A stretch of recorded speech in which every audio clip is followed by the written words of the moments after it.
Okay, picture this. It's 1886. You're in New York Harbor, and everyone's buzzing about this amazing gift from France, except there's a slight problem. It's not exactly gift-wrapped and ready to go. Nope. The Statue of Liberty arrived in 350 pieces, stuffed into 214 crates. Talk about your IKEA nightmares. Imagine the poor souls who had to put it together. Honey, where does this torch arm go again? Now, you might think, hey, at least it was a gift. Well, sort of. The French sculptor Frédéric Auguste Bartholdi came up with the idea. It was meant to celebrate the friendship between France and the good old US of A. But guess who ended up footing the bill for the pedestal? That's right, the Americans.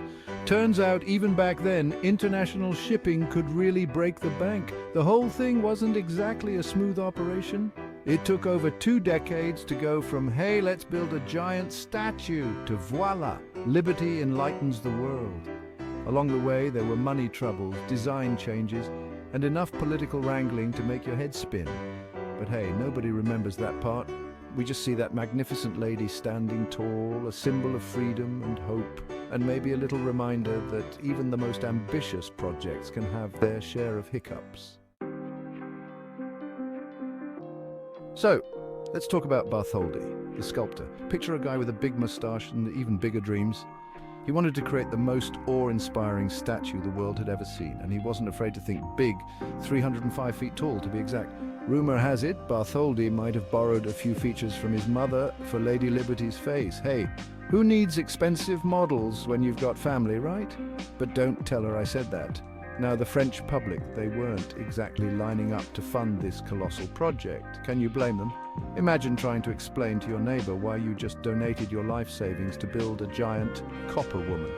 It took a lot of convincing, some fancy fundraising dinners, and maybe a few empty promises to finally get the ball rolling. Once the statue was finished, it was disassembled, told you, IKEA nightmares, and shipped across the Atlantic.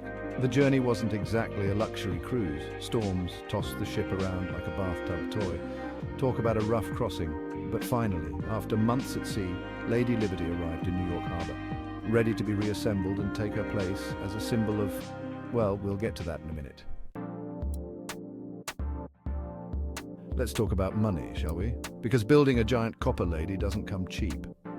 The French were responsible for the statue itself. Thank goodness for small favors, but the Americans had to cough up the cash for the pedestal. And let me tell you, fundraising back then was no walk in the park. They tried everything.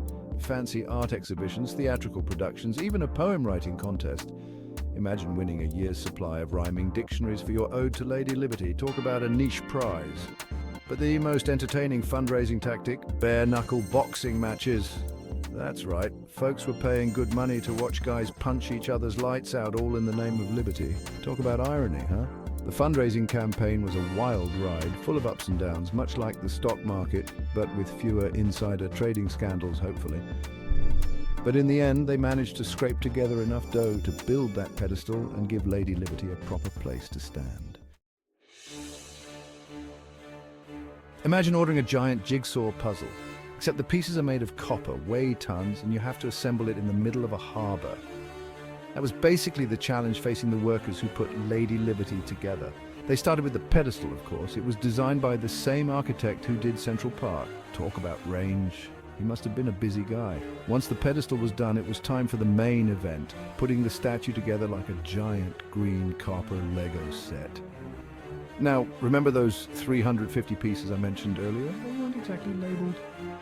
It's a good thing they didn't lose the instruction manual. The workers had to figure out how it all fit together, piece by massive piece. Can you imagine the head scratching? It took them 4 months to put her together, and it wasn't easy. They were dealing with wind, rain, and the occasional nosy seagull.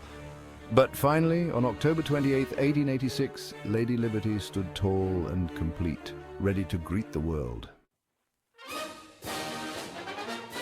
But finally, on October 28, 1886, Lady Liberty stood tall and complete, ready to greet the world. But finally, on October 28, 1886, Lady Liberty stood tall and complete, ready to greet the world.